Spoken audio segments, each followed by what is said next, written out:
Well, we're on the utility side of the RV, so that means we're working with utilities.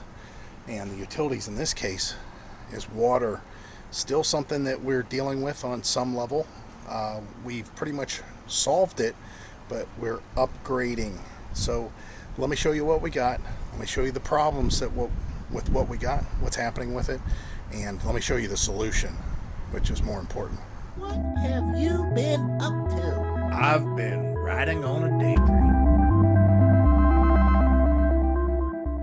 Being in Florida and going through quite a few of these RV parks, we've run into a variety of water, and the content of the water sometimes have some consequences as far as our filtration system goes. We tried to run a zero pitcher at our park that we were at in the middle of Florida, and the water was so bad there that we actually went through a month filter in less than 2 weeks. It was actually like a week and a half. So since then we've been upgrading. Now the water coming out of this park is pretty good, but we went to the Clear 2O, and this is just a rust guard. It's a reusable filter that's inside. You can open the cartridge and clean it out. And then there was a carbon block filter that they sold. Now the problem that we have is that carbon block filter is trying to find it. It seems like that it's either in stock or out of stock, and most of the time it's the latter, unfortunately. But this does block a lot of the initial debris that's coming out of the line, and gets it to where it's pretty clean. Then we run it into the softener. Now we've got a cover on here. The links will be down below for all this, but we have a cover for this softener to keep it out of the sun. You know, we were in Yuma, and of course now we're in Florida, and sometimes the sun can get pretty hot on the softener. I don't want that media that's inside to have any issues with heat and causing it to be a little less effective, or some kind of a gel happening inside.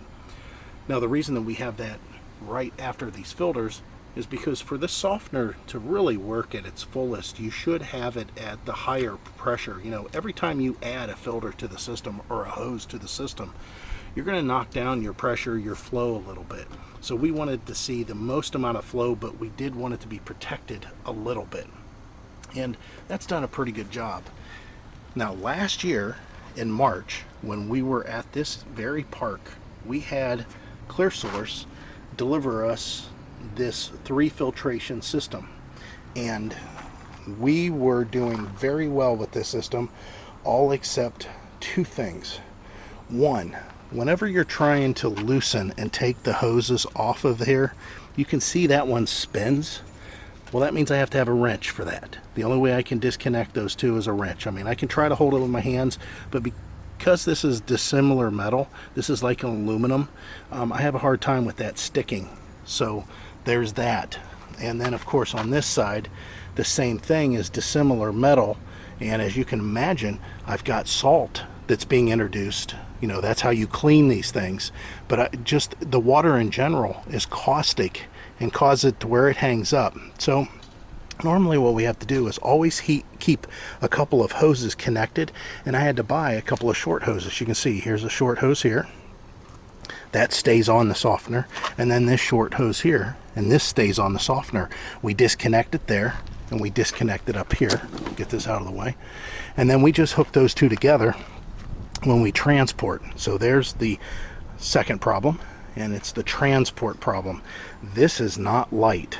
I'm going to weigh it out whenever it has water in it, because most likely when you're transporting, you're not emptying this entirely for transport, and you're going to be carrying it with water.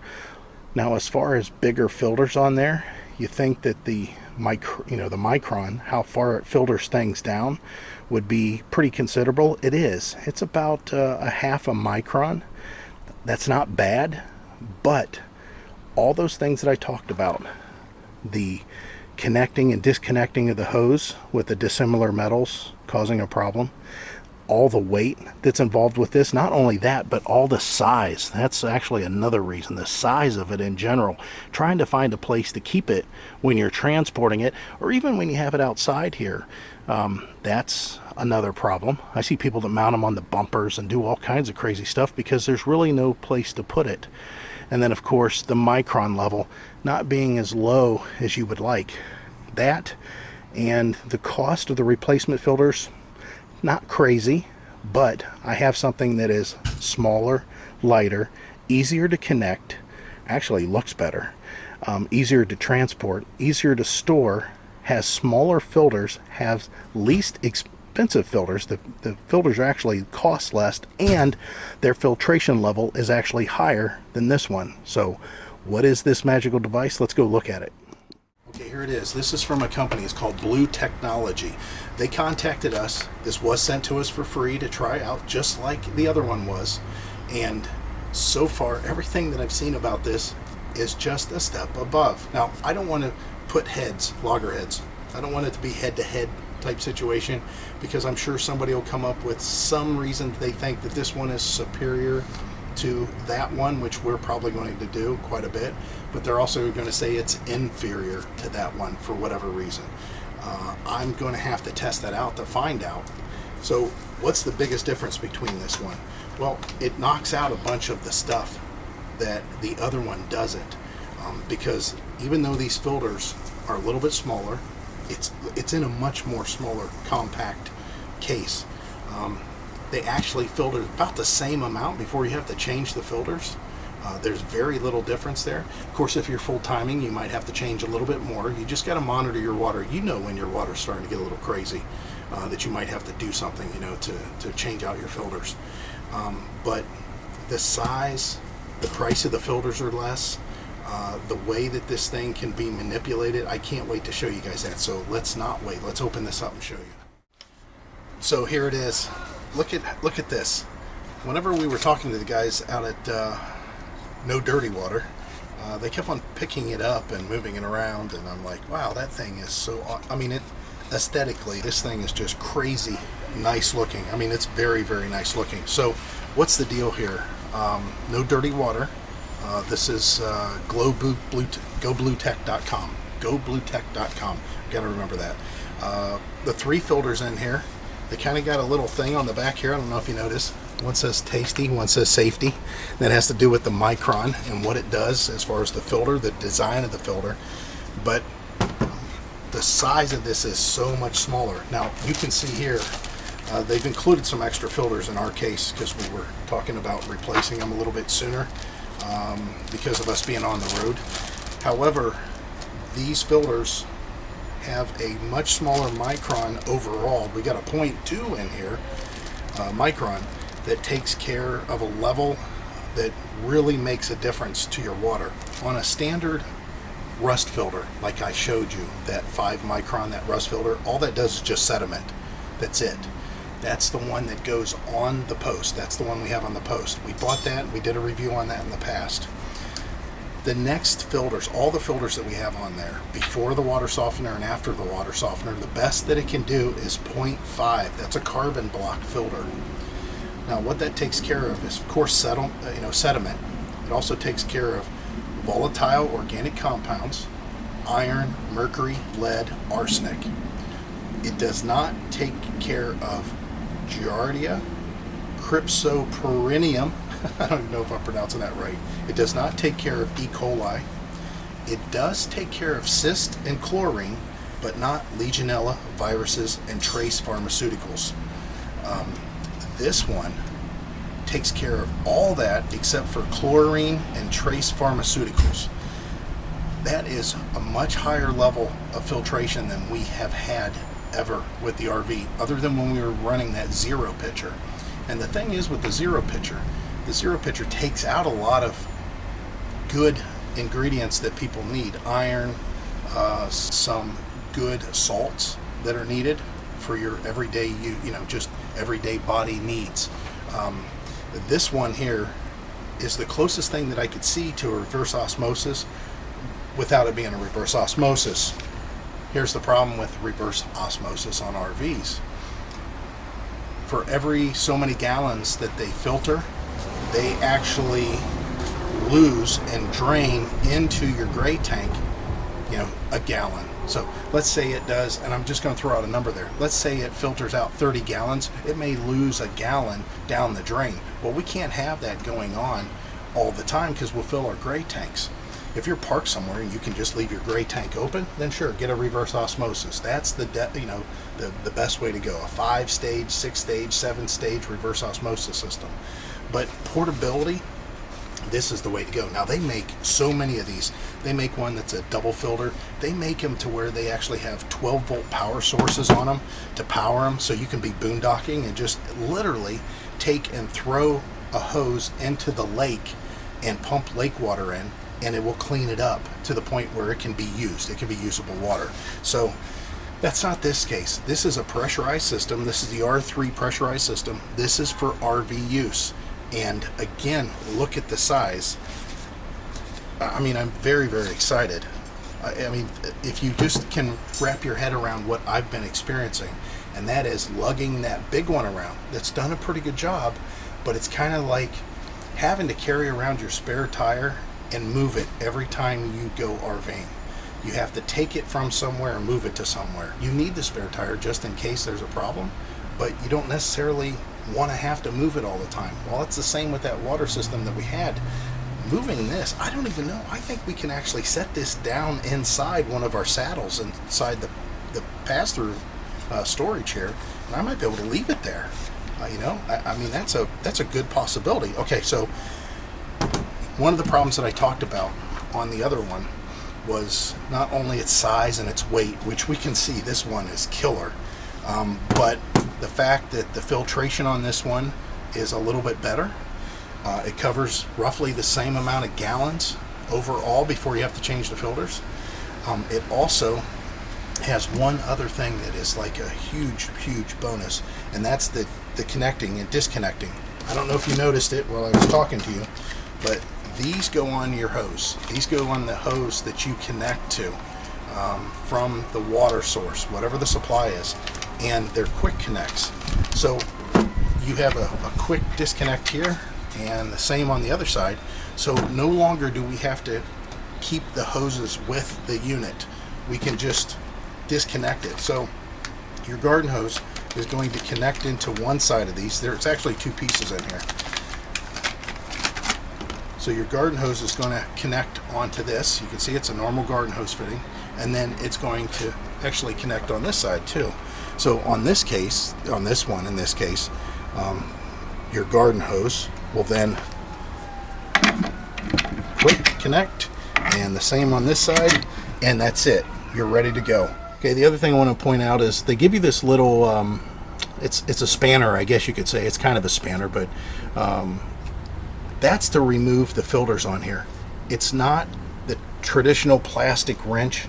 If they did that, they would have had to made the spacing greater in between them for the wrench to work. So they give you this, and it's a good idea. If you want to see here, this will loosen the collar, and I'll show you why it's a good idea, why I like it.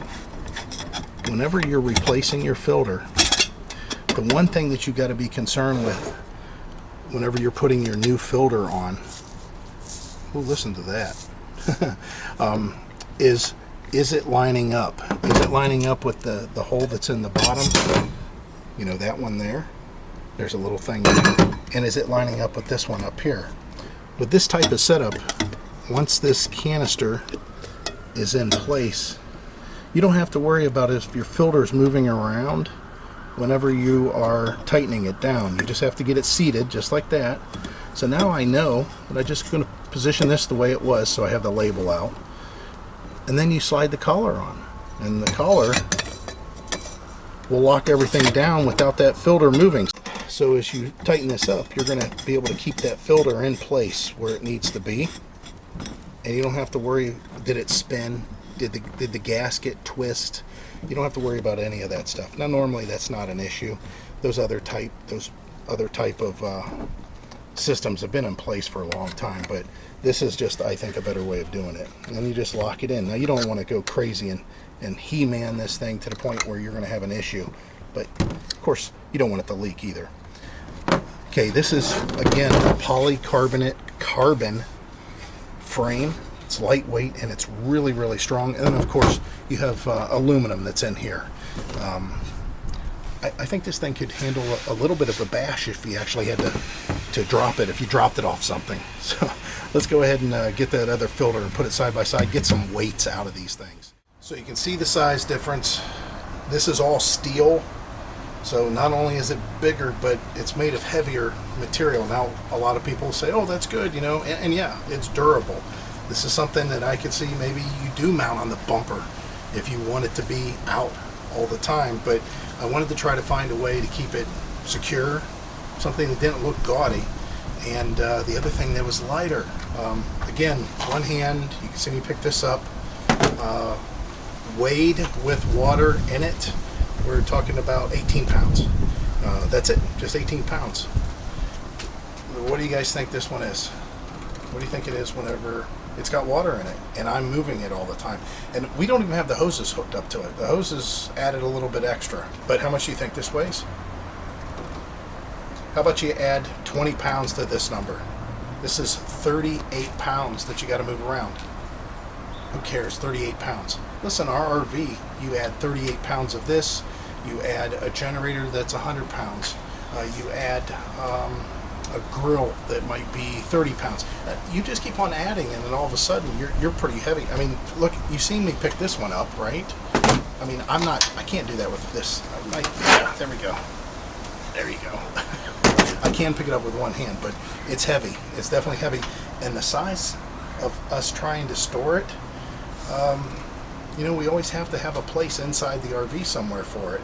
And you could, again, it is substantially bigger. The footprint's the same. It's the same width. But I think this one might be slightly wider, just slightly, but come on. Everything else about it is definitely showing that this is the way to go if you're going to call this a portable system. So let's go ahead and put this on the RV, and I'm going to show you what it looks like. Okay, so this is the area in which we plan on keeping this, even when we transport. Now, I'm sure you're saying, oh, you could have put the other one in there. Yeah, we could have back in there somewhere, but if it leaks, guess what? It's going to leak in the bay area on the wood. It's not going to leak somewhere like this. This is a wet area that if it gets wet here, no big deal. It'll go out this hatch. That's what that hatch is made for. So as far as whenever you're putting something in here that's wet, that's why they make this wet bay over this plastic area. As far as this is concerned, this is so much lighter, it can go in here. You can't put the clear source one in here. It was just too heavy. This saddle area is just made of a plastic. And I've seen plenty of people that put like their bottle jack in there and they're driving down the road and they end up breaking their RV or separating the floor or pulling it away from the wall. There is an aluminum frame that's welded as a box, but not across the middle. There's no support across the middle. So if you want to re-engineer all of this area just so you can put that clear source in there, you can, but again, you're still hauling that extra weight. And as you can see, even though we have a good pass-through, a good size pass-through, we have stuff. And the more stuff that you put in there, like again, we're only talking the difference of 20 pounds, so you say, but 20 pounds here, 20 pounds there, and it all adds up. That's another 20 pounds of fresh water that I could potentially haul if I'm close to my weight limit. So now that it's just positioning here, I have the water softener hose coming in. I've got the quick connect on there. Just like an air hose. So that's set, and then this one's going to the feed. Now, of course, when you first do this, whatever you do, do not turn on the water without flushing the filters first. That's what you're supposed to do. So that's what we're going to do. We're going to flush these filters. Again, look at how easy it is for me to move this around. It's so funny. And Heidi's going to go ahead and turn on the water. Make sure that I got that filter on there correctly and it's not leaking. It is getting a little heavier, just slightly. That's okay, it's okay. We want all that air to come out. Go ahead and water is coming. Pretty good, go ahead and turn it off. There's a few little air bubbles still in there I can hear. But again, look how easy it was for me to put in. And it doesn't make a difference if it gets wet here because it has a place to go out. Okay, go ahead and turn on the water.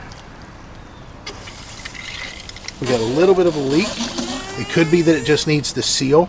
If you guys don't know, all water seals, all hoses, all the PEX fittings, everything that you have, the way that it seals is with pressure. It needs pressure for it to seal off. So check for leaks, make sure that you don't have any. Again, you don't have to store it inside. You can put this on the ground. This is stainless. This is all that polycarbonate carbon. This is aluminum. It's not going to rust. It's not going to deteriorate. Again, all the links are going to be down below. Not only that, but if you use the code that's in the description, you're going to get some money off. And they're giving me a code that you can use to purchase it. I'm telling you, out of all the water systems that we got so far, by far, and you guys know we've bought a lot, I like this one the best because of how small it is, how compact it is, and the filtration level that it does, and how many gallons it treats. So check that out. And as always, we hope to see you out here. Bye.